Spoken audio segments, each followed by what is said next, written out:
আরে কে নিয়ে এসেছো? ও মা, গরুর ট্যাং।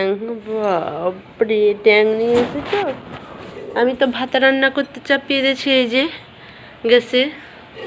হ্যাঁ, ট্যাংগুলোতে দেখেন, আগে ট্যাংগুলো খেয়েছি, তখন রান্না করতাম, অনেকটা মাংস লেগে থাকতো, রগগুলো লেগে থাকতো। এখন দেখেন কিচ্ছু নাই, শুধু একবারে সাদা মাটা হয়ে আছে এই যে। তো এখন আমি এটাকে সিদ্ধ করে নেব কিছুক্ষণ। আর এই যে এখানে করে দুটো দিয়েছে, এই দুটোকে সিদ্ধ করে নিচ্ছি।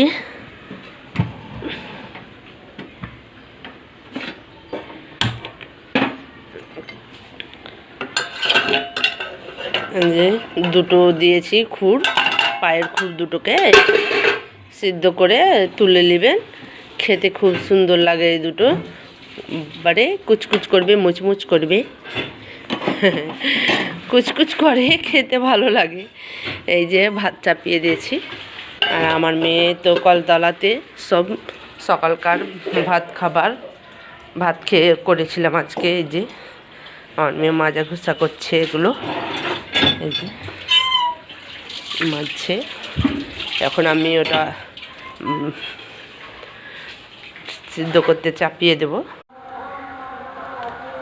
এই যে আমি ট্যাংটা নিয়ে এসেছিলো আমার ছেলে হাট থেকে কিনে, এই যে গরুর ট্যাং, সেটা চাপিয়ে দিলাম। এখন অনেকক্ষণ জাল হবে, সিদ্ধ হবে, সব কিছু উপকরণ যা মশলা লাগে সব কিছু দিয়ে দিয়েছি। এখন ঢাকা চাপা দিয়ে দেব।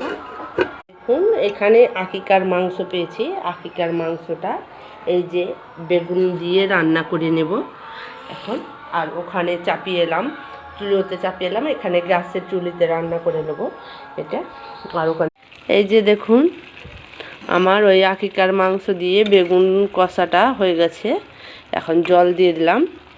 জল দিয়ে, বেশি জল দেব না, মানে বেগুন তো বেশিক্ষণ সিদ্ধ হয় না, জল ছাড়বে বেগুনেও,